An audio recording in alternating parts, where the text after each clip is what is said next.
네, 반갑습니다. 이번 시간에는 소설에서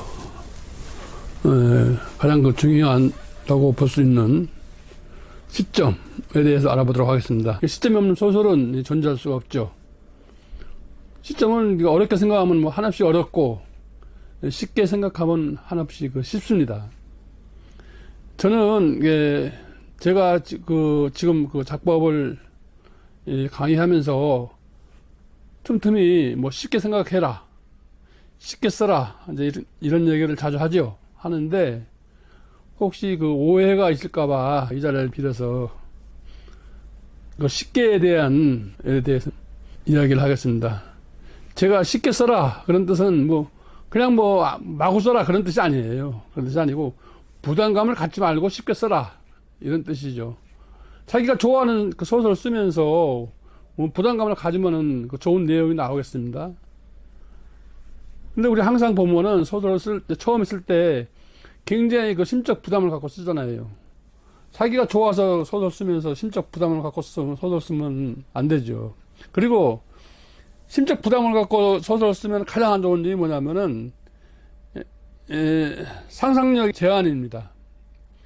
예술은 창작 아닙니까? 없는 것을 만들어내는 것이 아니고 현재 기존에 있는 것에 대해서 예술가가 새로운 아름다움을 덧붙이는 거 아닙니까? 그러면은 상상을 해야 되는데 심적 부담을 갖고 있으면 안 된다는 거죠.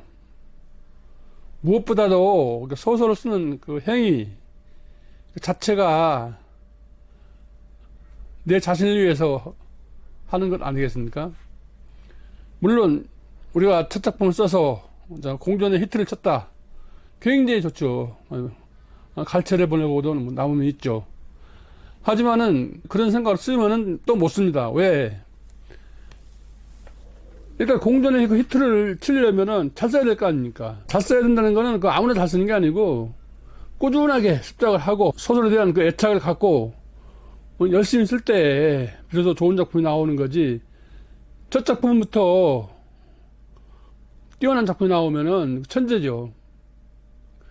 천재는 또 이 방송을 들을 필요도 없죠. 벌써 소설을 쓰고 있기 때문에. 그래서 제가 항상 주장하는 것이 쉽게 써라. 부담감 없이 써라. 처음에 이제 소설을 쓰면서 시점에 대해서 굉장히 혼란스럽죠. 물론 이론적으로는 굉장히 쉽죠. 1인칭 관찰자, 작가 시점, 전적 시점. 이건 중학교 교과서에도 다 나오는 거잖아요.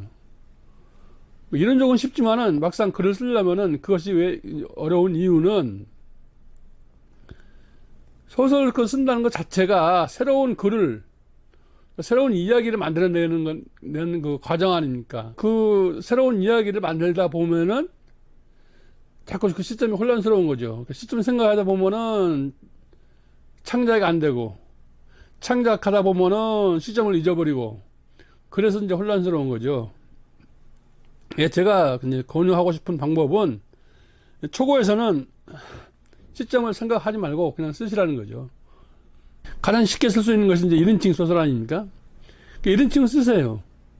쓰시고 퇴고 과정에서 작품과의 어떤 시점에 대한 거리가 있잖아요. 이게 과연 1인칭을 쓰는 것이 좋느냐, 아니면은 작가 시점으로 쓰는 게 좋으냐. 내용에 따라서 달라지거든요, 시점이. 무조건 시점이 1인칭 시점이 좋다고 해서 사용하는 것이 아니고, 이야기의 무겁고 가벼움, 스케일, 주제의 어떤 새로움, 참신성, 이런 거에 따라서 시점이 변화가 됩니다. 그래야 더 좋은 작품이 나올 수가 있죠. 그럼에도 불구하고, 이제, 주인공 시점으로 써라. 이제 이것은 왜 그러냐면은, 가장 쓰기가 쉽기 때문이죠. 쓰고, 퇴고 때 고치라 이거죠, 퇴고 때. 항상 제가 주장하는 얘기지만은, 소설을 쓰면서 퇴고를 생각하면은, 부담감을 사라집니다. 퇴고를 생각하지 않기 때문에 부담감이 생기는 거예요. 그래서 시점은, 서두에도 제가 얘기를 했지만은, 원리는 간단합니다. 우리가 무슨 이야기를 할 때도 누가 이 얘기를 하느냐, 삼촌이 하는 얘기를 내가 대신 전해주느냐, 내가 직접 본 이야기를 하느냐, 영화에서 본 이야기를 해주느냐, 따라서 다 달라지죠. 달라진다는 뜻은 뭐냐면은, 그 이야기와 그 이야기를 듣는 사람의 거리가 있습니다. 제가 직접 얘기하면은, 좀 더 이렇게 좀, 뭡니까, 자세하게 얘기를 하니까는 쉽게 이해를 하죠. 그러나 어디선가 들은 얘기를 하면은 아무래도 이야기를 해주는 화자도 자세하게 본인이 안 본 이야기이기 때문에, 그 전해주는 입장이기 때문에 자세하게 얘기 못 하죠. 그 대신 좋은 점은 듣는 사람은 상상력을 자극하죠. 그래서 장단점이 있습니다. 그런 것에 따라서 이제 시점이 변하는 거죠. 가장 그 보편적으로 쓰는 처음에 쓰는 그 시점이 이거 1인칭 주인공 시점이죠. 뭐뭐 할 때 나는 뭐 이렇게 시작되는 거죠. 내가 뭐를 했다. 나는 보았다. 내가 커피잔을 들자 그녀도 커피잔을 들었다. 뭐 이런 식으로 나는으로 시작되는 거. 그러다 보니까 그 1인칭 시점이 이제 좋은 것이, 1인칭 주인공 시점이 좋은 이유는 마음껏 이제 상상력을 쓰고 부담이 없다는 거죠. 내가 생각하는 것 자체 다 쓰기 때문에. 그 대신 단점도 있죠. 어딘지 모르게 주관적으로 흐를 수가 있죠. 작가와 그 작품거리가 좀 좁아질 우려가 있죠. 하지만 그 쓰기는 편합니다. 그리고 이제 그 다음에 있는 것이 이제 1인칭 관찰자 시점이죠. 1인칭 관찰자 시점하고 이제 작가 관찰자 시점이 있죠. 3인칭을 갖다가 우리가 작가 관찰자 시점이라고 하잖아요. 그런데 그 1인칭 관찰자 시점하고 작가 관찰자 시점, 그러니까 이게 약간 좀 혼돈하기가 쉽습니다. 혼란스럽죠. 왜냐면 이런 그 책을 읽어보면은 1인칭 관찰자 시점도 그는 뭐뭐뭐뭐 했다 뭐 이렇게 나오고, 3인칭 소설도 그는 기차를 탔다, 그는 저녁 노을을 바라봤다 또 이렇게 시작되고. 그러니까 도대체 무엇이 틀리느냐,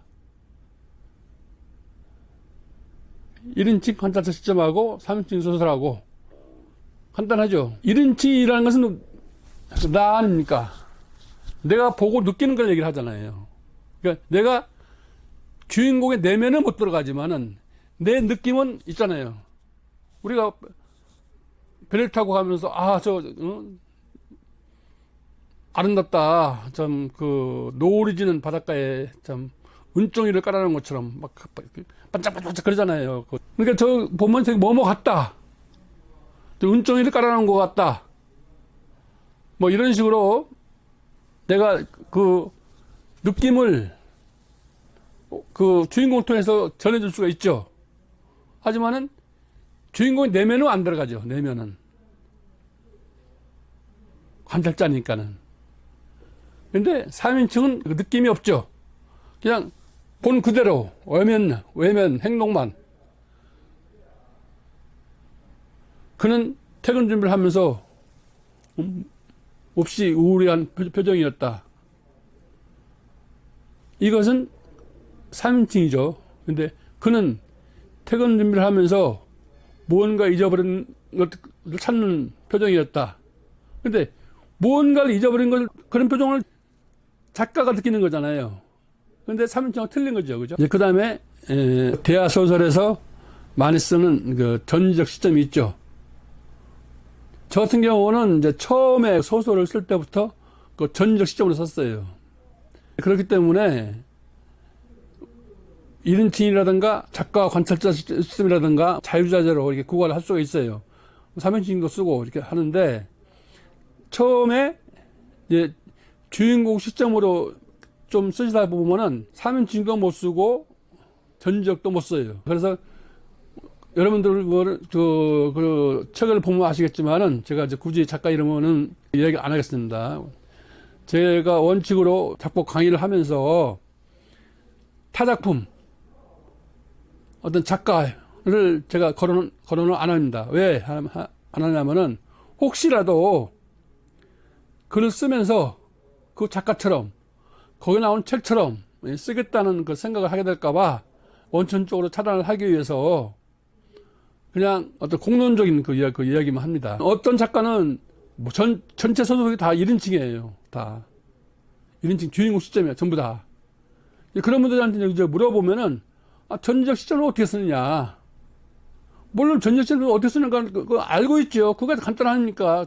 전적 시점은 작가가 그 어떤 그 전지적인 능력, 신과 같은 그 능력을 갖고 주인공, 부주인공, 뭐 나레이터 다 해먹는 거죠. 간단한데 그게 안 되죠. 그렇기 때문에 제가 권유하고 싶은 거는 가능하면은 처음부터 그 전지적으로 쓰는 게 좋아요. 이거 사람 다 성격에 따라 다 다르겠지만은 제가 볼 때는 훨씬 글 쓰는데 자유로워요. 왜 그러냐면은 주인공 시점 같은 경우에는 순전히 제 생각이잖아요.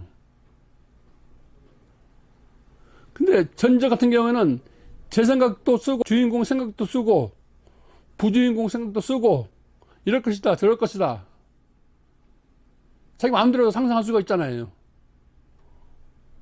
그렇기 때문에 그 진행 속도는 훨씬 빠르죠. 전지적으로 쓰는 것이. 근데 처음에는 좀 어려워요. 시점을 그럼 왜 쓰느냐? 보면은 이제 그 가장 그 중요한 것이 뭐냐면은 작품의 어떤 성질, 뭐 주제, 뭐 배경 여러 가지를 그 종합적으로 해서 보면은 거기에 맞는 시점이 있습니다. 예를 들어서 저 오밀조밀한 이야기, 내밀스러운 이야기 이런 거는 1인칭 그 주인공 시점이 좋겠죠. 하지만은 뭐 혁명적인 이야기라든가 그냥 그 한세기를 다루는 소설이라든가 일대기를 다루는 그 소설이라든가 이런 것은 한계가 있죠. 1인칭으로 쓰는데. 그래서 시점을 그 분과 우리가 필요한 것입니다. 그것을 이제 뭐 미적거리라고 얘기하죠. 시에서도 이제 시적거리가 있죠. 시에서 시적거리는 이제 뭐냐면은 시적 상상력이죠. 그러니까 14년 6월 12일 시적 대상과 상상력에 대한 거리죠. 우리가 다 알고 있는 그 이미지. 뭐 수선화는 청주하죠. 꽃이 화사하고 이건 다 알고 있는 이미지잖아요. 그건 시적거리가 가깝죠. 소설에서도 어떤 묘사라든가 어떤 서사를 하는데 아주 구체적으로 쓰면은 거리가 가깝다고 볼 수가 있죠. 그 심적거리라고 하죠. 심적거리. 소설에서는. 시에서는 시적거리죠. 그리고 예술에서는 미적거리라고 하는 얘기를 하죠. 근데 그 거리가 멀면은 객관화가 돼야 되죠. 기본적으로. 객관화가 되지 않으면 이해가 안 되죠. 우리가 수선화를 보고 젊은 황녀의 넋이다 이런 식으로 이제 예를 들었어요. 왜 죽음인가 수선화가 죽음과 무슨 그 이미지가 있는가 그런 것을 이제 그 독자들이 이해가 돼야 되죠. 예술 작품을 감상하는 데 대해서 구체적으로 그리는 거는 딱 보면 알죠. 이렇게 보면 이거 무슨 그림이네 하고 소설에도 마찬가지예요. 이거 무슨 내용이네. 거리가 가까우면은 금방 공감을 하죠. 공감을 한 대신 뭐가 없습니까? 상상력이 없어지죠. 이게 좋은 작품은 시도 그렇지만은 소설도 거리가 멀수록 좋습니다. 거리가 멀는 좋다고 그래서 그냥 터무니없는 건 안 되고 상상할 수 있는 유추할 수 있는 이런 거리가 돼야 되죠. 그러니까 우리가 그 작품을 쓴다는 것 자체는 결국은 어떤 그 심적 거리를 어떻게 유용하고 어떻게 지혜롭게 활용하느냐 이제 그런 그 차이가 있는 거죠. 시에서도 마찬가지입니다. 시에서도 예를 들어서 가을에 떨어지는 낙엽 보고 쓸쓸하다. 가을 다 쓸쓸해 어차피. 그런데 떨어진 게 아니고 저거는 봄을 기다리는 전령이다. 왜? 낙엽이 떨어지면은 겨울이 오고 겨울이 가면 또 봄이 오니까는 봄을 향해 보내는 엽서다. 이런 식으로 하면은 낙엽을 연상할 수 있으면서도 거리가 멀어지는 거죠. 소설도 마찬가지입니다. 그래서 이제 우리가 시점에 대해서 알아봤습니다. 그 시점에 대해서 알아봤는데 중요한 거는 어떤 식으로든지 완성을 하는 거죠. 소설을 완성을 하고 퇴고 때 이 쓴 소설하고 맞는 시점이 뭐냐, 이걸 반드시 결정을 해야 된다. 대부분 보면 시점에 대해서 크게 생각을 안 하죠. 크게. 그냥 자기가 맞는 그러니까 대충 쓰기 쉬운 시점을 사용하죠. 쓰기 쉬운 시점은 좋은데 그게 맞지 않는 옷일 수도 있어요. 사람은 옷이 아무리 싸구려해도 연예인들이 보면은 멋져 보이잖아요. 그것도 이미지가 있기 때문에. 그러니까 시점은 주제하고 어떤 작품의 내용과 시점은 일치가 돼야 된다. 합의가 돼야 되지 작품이 더 빛이 나죠. 그렇기 때문에 태국 과정에서 시점을 반드시 새로 한번 들여다봐야 돼요. 들여다보고 시점을 고치는 거는 굉장히 쉬워요. 여러분들이 생각할 때 아이고 책 한 권 쓰기도 어려운데 시점을 또 언제 고치고 앉아있어. 차라리 새로 쓰는 게 낫지. 아무려면 새로 쓰는 것보다 시점 고치는 게 쉽지요. 그렇게 생각하지 마시고, 예를 들어서 이제 1인칭 썼어요. 주인공 시점으로. 나는 딱 썼어요. 그거를 가지고 전적 시점을 고쳐. 그러면은 나는이 누가 들어갑니까? 뭐가 들어가요? 짬뽕? 아닙니다. 나는이 주인공 이름이 들어가죠. 준호는 이렇게 했다 하면은 오히려 더 자연스러울 수가 있어요. 그게 거기서 3인칭으로 어떻게 그는 뭐뭐 했다, 작가 관찰자 뭐뭐뭐 하는 것 같았다, 간단하잖아요.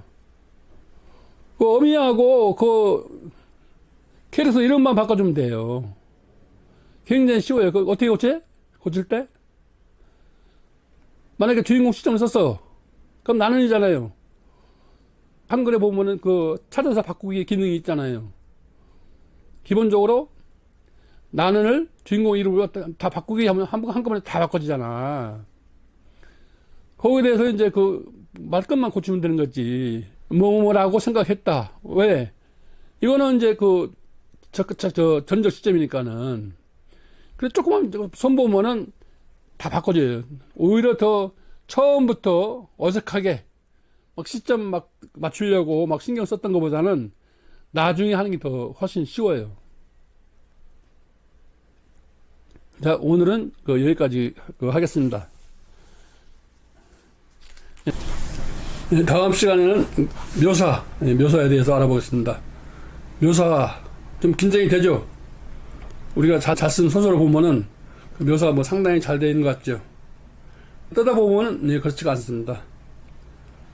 묘사도 어렵게 생각하면은 하나씩 어렵고, 쉽게 생각하면은 쇠털처럼 가볍습니다. 쇠털이 가볍지만은 무거운 틀보다는 더 멀리 날아가죠. 자, 오늘도 파이팅입니다. 자, 어제까지 글 안 쓰신 분 오늘부터 쓰기 시작하세요. 다음 시간에 뵙겠습니다.